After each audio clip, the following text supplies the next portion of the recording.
Hello, friends. It's been a long, hot, sweaty day, and I am cooking. So, with this in mind, especially since as soon as I slapped the veal down on the pan, then the oil just jumped up and gave me a nice little burn right on my forearm.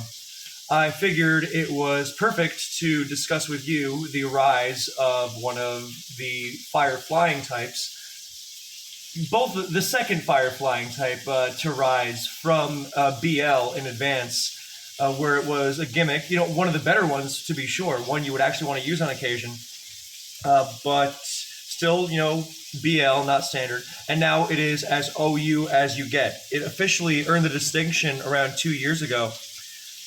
And before it was, rising steadily. It was sprinkled onto teams like I just sprinkled some paprika on this veal. And it was capable of cutting opponents to pieces like I am currently cutting this sweet potato. So I just heard some guy honk outside. I don't know why I assumed it was a guy. Probably because it was aggressive, and I attribute that kind of behavior to men more often. If there's anything you learn about competitive Pokemon, it is that. So, off to a great sociological start. Dude, leave me the fuck alone. Come on. What if we change the... Okay, I will deal with that after. So, Charizard in the current gen was... Put it this way. A lot of what I've said on this channel before about Moltres applies to Charizard. Yes, it is potentially very scary. You've got Celebi and lots of steals in the metagame. They're pairing very well together. Metagross, Magneton. And so yeah, lots of teams are going to be Fire Stab vulnerable. I should have turned the buzzing off before I did this, but I figured since it was late at night, people would have the decency to... Anyway, this is actually important. This is about my movie, so I shouldn't be complaining. But, yeah, let me flip this veal. But it was a Pokemon that you would occasionally want to use, but really just occasionally because the style of the metagame at the time meant that you didn't want Pokemon that didn't contribute very much defensively. And Charizard, with its frailty and plethora of weaknesses, was not a Pokemon that you would think of contributing to a team as a defensive linchpin of a team. Nowadays, we know that's different, but we're not there yet. So you would very rarely see enterprising players like Veteran in Love. He had a precursor to what became a very widely used style of special offense that has become a standard with this team called Liquid Flame. If you look up Liquid Flame, Veteran in Love, Smogon, you will probably find it. And it uses probably the most badass Charizard set to ever exist. It is Substitute, Sunny Day, Pataya Berry, Fire Blast. And with the Blaze ability, you're doing insane stuff. You can Oko Blissey potentially. So, and then the last slot, you can run HP Grass, which I was a big fan of. You can run Overheat, which is what Bill did, I believe. If you're really enterprising, you can run Blast Burn. And I just dropped one of the sweet potatoes I sliced. But... as cool as this set is, as cool as it is to drop Milotics and Suicunes and Blissies and all that jazz from high health, it's not a consistent Pokemon because it's difficult to threaten things without that full setup. And that is a fully committed setup. Subbing down to a berry is definitely okay, but the only Pokemon that could pull that off with any sort of consistency really was Heracross, because with Swords Dance and Salic Berry, you are cleaving through a lot of stuff. So while I put these sweet potatoes in the oven, please reflect on that, just as you reflect on the fact that I was inspired by Majin Tupac Z, a great player, who was really taking advantage of Charizard's propensity to destroy common defensive cores. And I apologize if the audio is a little strange because the sizzling and I'm moving around, but I do not have the energy in me to be precious about that kind of thing right now. So Majin Tupac Z was the only player I saw back then in that post-net battle, Smogon Tor metagame really using Charizard. Nobody else would really use it. They'd be like, oh, Charizard is kind of viable in this generation. Let me try it. But they wouldn't take it seriously as a threat because when it came down to it, it was largely a bunch of DPP players wanting consistency. And so they used the style that was most familiar to them, which was Fortress Spikes with Blissey and Swampert. And, oh, you know, I can win in this gen like I won in the other gens with passive damage and Pursuit Tyrantars and things like that. So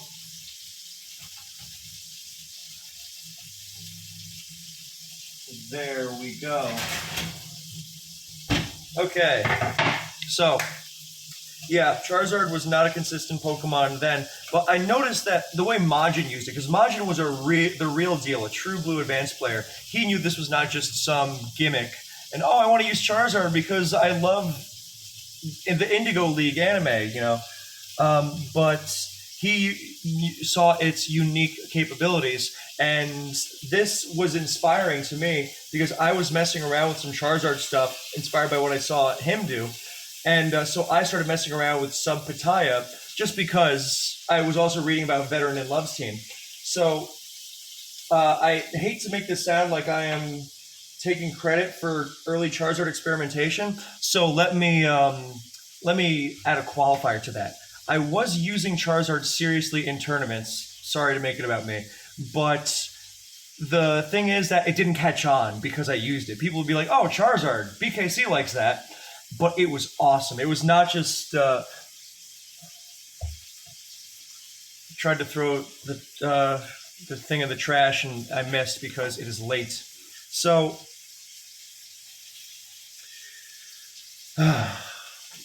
yeah. So it was really cool to use that set because, again, I started noticing those traits were valuable because at base 100 speed, you know, the same reason something like Superachi or Zapdos or even variants of Mixpence that were popping up can be scary with that base 100 speed. Charizard has it too.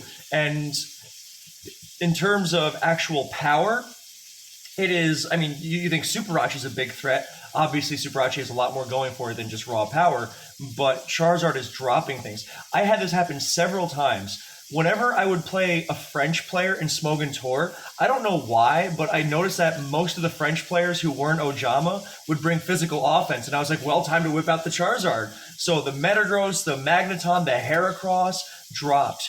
Swampert, I ran HP Grass in the last slot.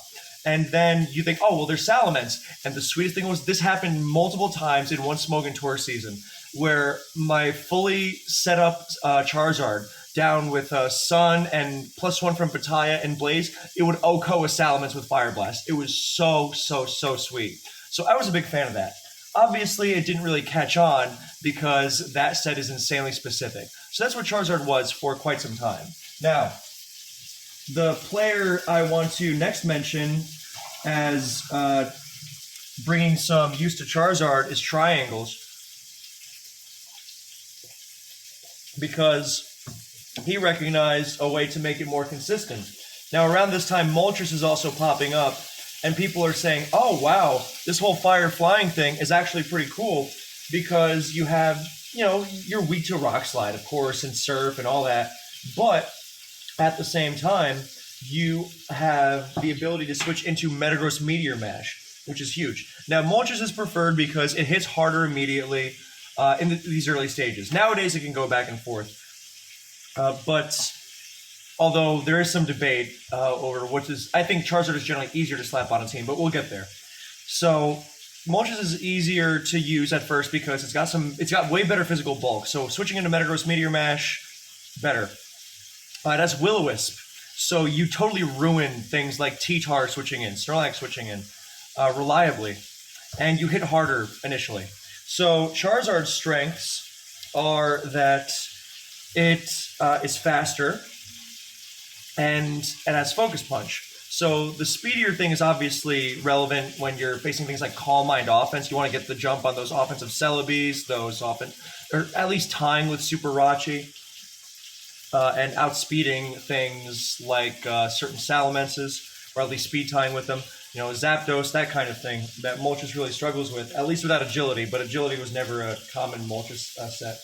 So with Charizard, what Triangles did was take advantage of the fact that it learns Focus Punch. So this completely deletes Tyranitar and really messes with Blissey. And that is a whole new area of threat that Moltres cannot replicate. Unless you start running gimmicky HP fighting, which is bad because then you're not running HP grass. Yeah, and this came in the era of mixed offense. So where mixed Salamence was going from gimmick to standard, probably the easiest to use, best set. You know, when offensive, or not offensive Swampert as we know it now, the mixed Focus Punch thing, but sub Endeavor, you know, that kind of thing. Mixed Metagross, mixed T-Tar, stuff like that. And these mixed spikeless styles of offense. So Charizard was really coming out of that. And to continue on that, Moltres was being used alongside Spikes exclusively before long because, oh, well, it struggles to deal with Blissey and T-Tar. And I mean, you can burn T-Tar, but, you know, you still need some help against it. Struggles against Suicune, Milotic, so pair it with Spikes. Because otherwise the Blissey threat is just too big. And with Spikes, there's pretty much nothing that safely switches into it. Besides like Rest Gyarados, which is a fine set, but very, very specific. Sweet potatoes are looking good. Yeah, so at this point you have, yes, the next player I want to mention is Undisputed for taking Charizard to the next level. Also using the Focus Punch on these spikeless kinds of offenses. And he very famously paired it with Breloom. And it was funny because these were two BL Pokemon that were just destroying the competition together, both using Focus Punch. Obviously, Breloom is a whole other can of earthworms. But Charizard was suddenly... take the standard setup of Advance, the most standard team. Tyranitar, Skarmory, Blissey, Swampert, Gengar, the big five, right? And then the last is Arrow or Moltres, actually, or Zapdos, Starmie, whatever it is. Threatening those five is really huge. With Moltres, yes, you threaten those five, but you need Spikes. And that means you're only fitting on Spikes teams. So what Charizard does here is it threatens these five without Spikes, so you can fit it on these Spikeless teams, which is obviously incredible. Because you immediately threaten to deck T-Tar. You don't have the Moltres thing of, oh, it might Pursuit Chip me, and, you know, you don't have to worry about... I mean, yes, getting the Focus Punch off is difficult, but or it can be difficult in a one-on-one situation because you're not OHKOing Blissey, but you're also doing a lot of damage to it. So the standard set, Sub, Fire Blast, HP Grass, Focus Punch. Easy. And this became the new standard because, yes, as much as I love Sub Battaya, this is a lot more consistent. Also because you have leftovers. So you're not getting worn down. And basically, it's like Moltres, but faster and with Focus Punch. But it can also be stronger than Moltres because it has Blaze, and with Substitute, you are getting yourself down to Blaze range more easily, or fairly easily. And but you're not committing to that whole sunny day thing, you know, because when you sub down to Blaze with regular Charizard, or with the Pattaya Charizard, and then you are committing to, you know, using your Pattaya Berry. You got to stay in. You're getting worn down by sand. It can get ugly. Even if you clear the sand with Sun, then, you know, not always the easiest thing to pull off. It can be done, but it's very, very tricky. Whereas with Sub Punch Zard, you are just going for Sub. Oh, well, I hit something. Now I switch back and do it again later. You're not risking getting protected on by Swampert and things like that. So, I mean, you could Sunny Day on the protectings, but it's just generally way easier, especially because that full-out setup is still not necessarily going to get you by Blissey. And with Focus Punch, you are immediately decking T-Tar as well, whereas against standard T-Tar, it's not the easiest thing in the world to get a Sunny Day thing going for obvious reasons. So, I think my veal is almost done, so that's excellent. Yeah. Now, this standard set of Sub, Fire Blast, HP Grass, Focus Punch, this runs into some issues against both offense and defense. Offense has Salamence. Defense is starting to run defensive Flygon more and more. So what do? I actually attribute this to Jabba the Griffin way back in 2012. I remember seeing him running a Dragon Claw Charizard. And that's another amazing trait Zard has over Moltres. And that Moltres, sometimes you want to run HP Ice for Flygon and Salamence, especially Mence. But then, dropping HP Grass leaves you totally ruined by Waters and T-Tar. You don't want that. So with Zard, you can run HP Grass and still hit Salamence and Flygon and with Dragon Claw. So that's really nice. Yeah, I think Jabba's old team had Calm Mind past Celebi, which I think inspired my Sunny Days Zard team. Let me tell you, there's no greater feeling in the world than Calm Mind passing to a sub-Sunny Day Charizard, but that's another story. Anyway, so yeah, we're gonna see how this Veal is. So the Focus Punch set is standard now, and you kind of treat it like a 4-attack T-Tar or a Focus Punch Snorlax, which is also very popular at this time. Undisputed's team with the Zard and Breloom, I think I even made a video on it. Yes, I definitely did. It's like 5 years old at this point, but you can look it up. But to my recollection, I had 4 Focus Punchers: Snorlax, Charizard, Breloom, and Offensive Swampert, which was, of course, an undisputed creation. So there was that, but yeah, you treat it like a Focus Punch Swampert, or a Focus Punch Snorlax, or a Focus Punch T-Tar, or a Focus Punch Breloom. You don't need the sub for Focus Punch. Obviously, sub is nice for more than just Focus Punch. You scout the switch. Oh, now I know that I can Fire Blast. I don't have to guess the Fire Blast versus HP Grass, whatever. But if you can get around the safety net, then you are going to be much scarier because you have the coverage of Dragon Claw. So that was another development. And then people started using not just this kind of Charizard on mixed offense, but on a more reliable style. Because yes, Charizard is threatening on mixed offense, but this mixed offense stuff is famously unreliable to the point where I've made a lot of videos about it. So they thought, hey, well, why not just use it like Moltres on these Spikes teams? Because the extra speed is great, and you're a little weaker, but that's what you have Spikes for, and you love having that extra coverage. So at that point, people started messing around with Charizard more. They were using it not just over Moltres on these teams, but over Mixmen sometimes. Fulfilled a similar function. So they were kind of interchangeable depending on what you wanted on your team. And here's another really major advantage of Charizard over Moltres especially. Remember how they had the resistance of Metagross's Meteor Mash? Okay, well, the thing is that when Moltres gets hit by Metagross's Meteor Mash, it's not great. It avoids a 2 KO from non-CB, all that stuff. Great. But it's not what it wants. Now, when Charizard gets hit by Metagross Meteor Mash, it wants that because it gets it closer to Blaze. If you can switch into 2 Metagross Meteor Mashes, non-CB of course, then you will have been dropped into Blaze range. So this is entirely unique, or not entirely unique, because offensive Salak Swampert does a similar thing. When Swampert does it and gets knocked down to that low health and activates Torrent, it also activates Salak Berry, and it really has to commit. Whereas Charizard can, it famously can dart in and out of battle at low health because it just pick you off with Blaze boosted Fire Blasts, which make the envy of Moltres. So, and it achieves this by switching into one of the scariest attacks in the game in Metagross's Mash. And theoretically, you could do like similar things against, like, I don't know, Breloom Focus Punch or Heracross Megahorn, although, those are starting to get riskier. But you get the general idea. Hell, you can do it by pivoting into Moltres Fire Blast or, Mixmen's Fire Blast, things like that. So,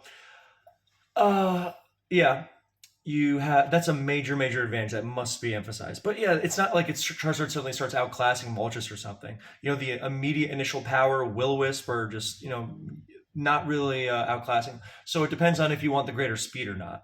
And seeing how irritating things like Celebi can be to these mid-rangey, balancey Spikes things, then yeah, use Charizard there. So Charizard, great Spikes abuser, who would have thought? And people start experimenting more with it. I really like Toxic on it over Dragon Claw because it effectively still hits Salamence and Flygon while also just generally having use. It's a very safe click because you don't send Toxic Immunes into Charizard. Have fun throwing your Steels into Zard, or your Gengar. That's another nice thing about Zard, is that it can live a Gengar Thunderbolt at high health and then Blaze Fire Blast it back. Moltres can also threaten an Oko on bulky Gar in a 1-on-1, but it needs Overheat. which I mean is a great move, but Charizard will always do this by virtue of having Fire Blast, whereas Moltres needs to fit it into its moveset. So that's wonderful. Now, the next part of Charizard's evolution was not just messing around with Toxic and things like that, but also I really like Toxic Protect Charizard, although I think I was the only one, but I still like it. You know, I mean, talk about ruining Arrow. Oh, that's another major thing that Moltres had over Zard, that Aerodactyl doesn't really hard counter anything, but it hard counters Charizard. So whereas with Moltres, I mean, the initial power and the Will-O-Wisp, my God, yeah, you want to avoid sending Moltres or Arrow into Moltres if you can help it. Whereas with Charizard, it's actually quite safe. So let me try this veal.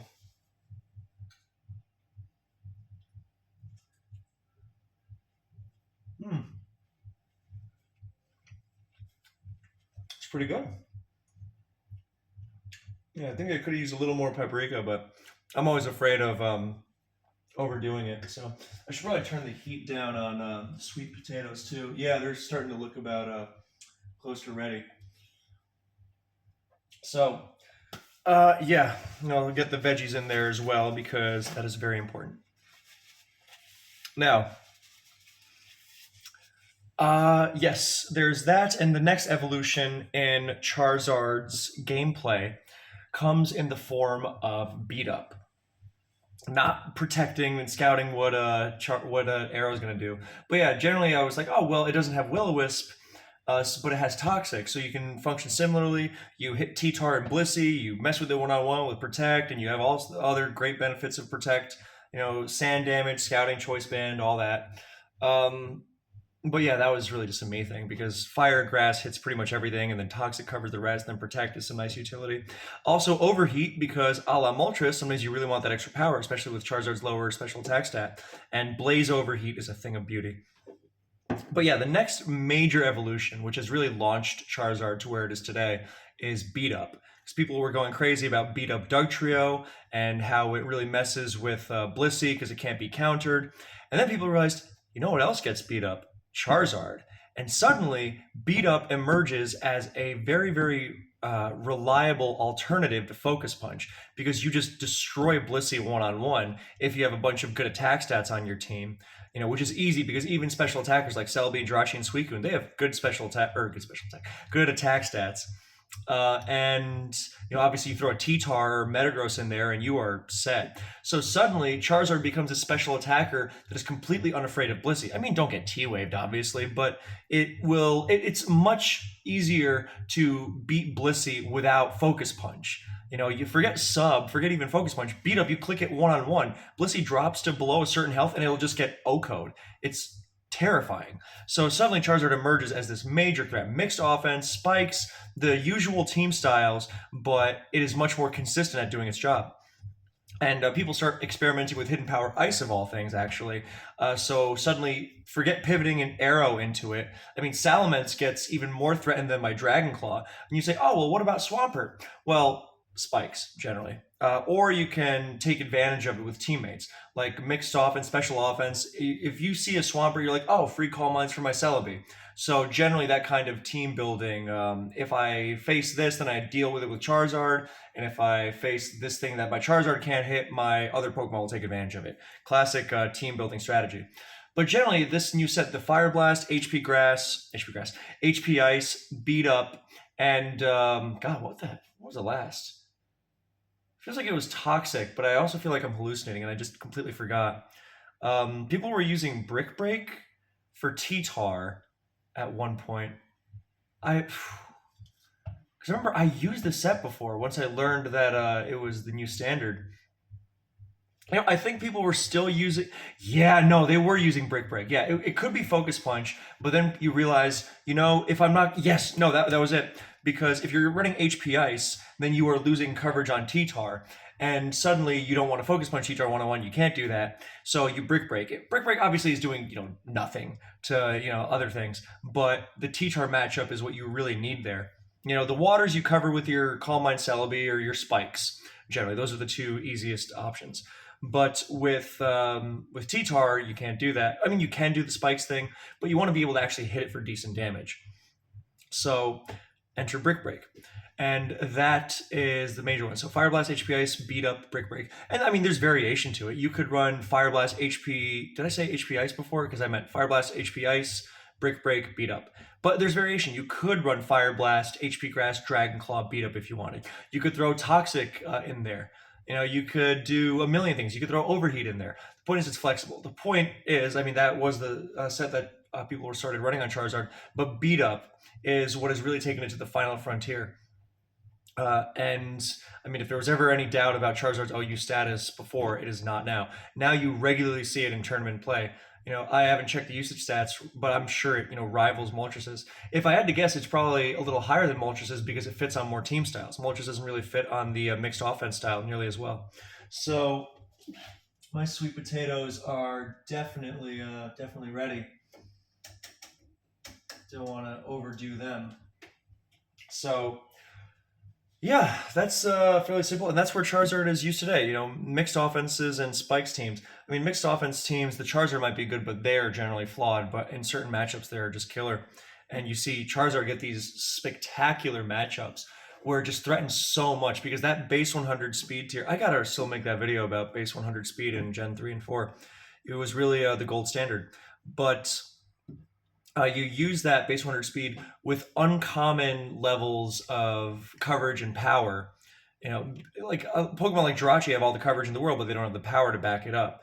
And Charizard, not just with the fearsome stab, but with Blaze boosting it and being able to convert Metagross's Meteor Mash into a way to make itself stronger, which is really just unique and spectacular.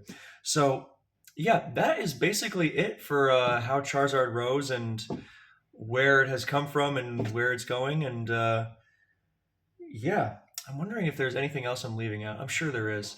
There always is. That's how it goes. But yeah, Charizard will. I'm not sure where Charizard's going to go next. I mean, it doesn't really need to go anywhere. Moltres hasn't really adapted its movesets in a while because just what it does is innately so good. And Charizard has really passed that period where people are still figuring out what to do with it. Now it's really established itself as doing certain things. Now that its moveset has really been explored. And I mean, it's been OU for close to 2.5 years now, officially, and it just keeps getting better and better. It used to, put it this way, a general mark of how reliable or good a Pokemon is would you bring it to a serious tournament game? And if you would say, once in a while, maybe, in a game that wasn't life or death, then yeah, sure, you could. But now Charizard is the kind of Pokemon where you could bring it to that life or death game. And it would be a good choice. It'd be like bringing, not exactly the same as bringing T-Tar, Metagross, or Skarmory, but very similar. So it's much more consistent in this regard, as opposed to the kind of Pokemon where, I don't know, let's just take an example out of thin air. Camerupt, right? Camerupt has some stuff it can do. It's generally pretty gimmicky, pretty not great. But once in a while, if the game's not life or death, then yeah, sure, throw it in there. But if you use Camerupt in a serious game, like a team tournament where your teammates are depending on you and you lose, your teammates are going to be like, dude, why the fuck were you using Camerupt when it really mattered? Yeah, I'm sure it can switch into Gengar, Will-O-Wisp, Zapdos, T-Bolt. Yeah, it also sucks. It's slow and weak and frail and a million other flaws. But Charizard is no longer that. It would have been that before. That's the development in its status. Previously, it's like, oh, dude, why Charizard? I mean, maybe for when the season's not on the line. But now, if the season's on the line and you're saying, I'm bringing Charizard, nobody's going to say, are you sure? Are you sure it's Charizard? And that is pretty much the ultimate litmus test for a Pokemon, if you would bring it to a serious game. So Charizard is not just OU. There are other... Porygon 2 was OU for a long time, and it would also start to become that Pokemon like, dude, why are you bringing P2? It's not OU anymore, which is, exactly the point I'm making. But yeah, so Charizard, I would like to see people try Toxic Protect more because it's just such a classic combo. It works so well. I think I experimented with Roar, but I'm not sure. I remember looking at it, and now I'm Mandelaing myself into thinking, dude, does Charizard even learn Roar? But yeah, just because the Moltres Will-O-Wisp click is so threatening, and Toxic is similarly threatening on something that has such ferocious fire. So, yeah, that is basically it. So, thank you for watching. I hope you enjoyed. I'm going to go eat and then I'm going to shower because, Jesus Christ, it was hot today. So, thank you. I hope you enjoyed, and I'll see you in the next one.